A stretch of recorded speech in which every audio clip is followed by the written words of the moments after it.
In the heart of East Africa, a political storm brewed like a pot of oversteeped Kai. Kenya, once rated as one of the most stable economies in the region, found itself swaying in the wind of change. The country was on the brink of economic collapse and the people were desperately searching for a savior. Just then, William Ruto volunteered himself as the perfect man for the job.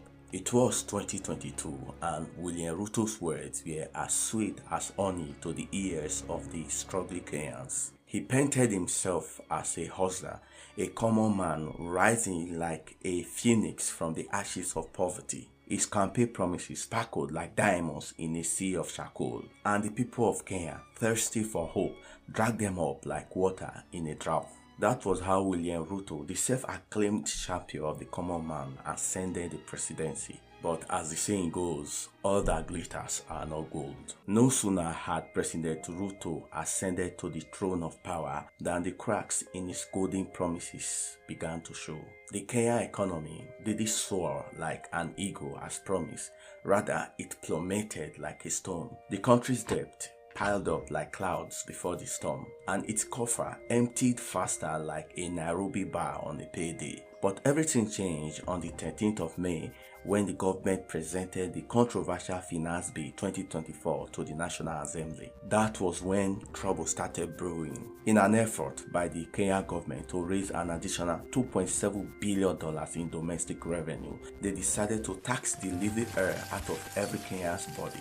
The bill was like a hungry monster ready to take a bite out of every Kenyan's wallet. Internet data taxed, fuel taxed, diaper taxed, cooking oil taxed 25%. Even your morning bread, you guessed it, taxed 16%. The bill also proposed a 2.5% annual vehicle tax for car owners. It was as if the government had looked at the board game of life and decided to put a pay tax square in every space. Basically, President Ruto planned to tax Kenya's way out of poverty. He claimed that these changes were necessary to pay interest on national debt, reduce budget deficit, and keep the government running. Surprisingly, the Kenyan parliament passed the controversial bill into law, leading to a massive protest that almost brought Kenya to its knees. The Kenyans were not about to roll over and play dead.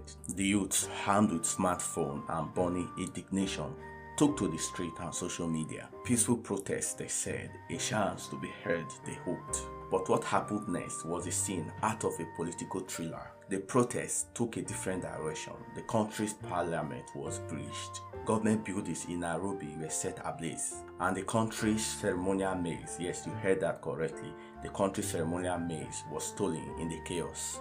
It was as if the entire country has been cast in a high-stakes action movie. Only the cameras weren't rolling and the consequences were all too real.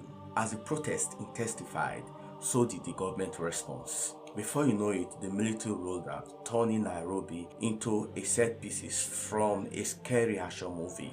The death toll rose, injury mounted, and Kenya was on the brink of a full-blown crisis. The tension was palpable. The world watched, wondering, could this be the end of Ruto's reign? Will he cave to the pressure, or does he have another ace up his sleeve? The protest has everyone on the edge of their seats. President Ruto, the man who once urged Kenyans to pay their fair share, found himself caught between a rock and a hard place. He initially stood his ground but later bowed to the will of the people. As we speak, the protesters are yet to sheath their swords as they are now demanding President Ruto's resignation.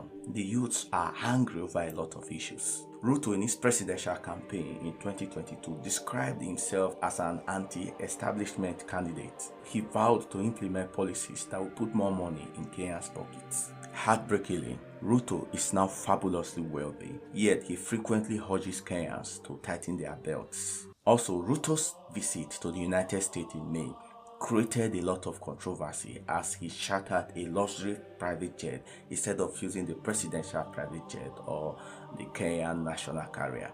This was at a time he was proposing a bill that will tax the living air out of every Kenyan's body. So what do you think about this protest? Will this be the end of William Ruto's reign? Do you think he will succumb to pressure? Just let me know what you think in the comment below. Thank you.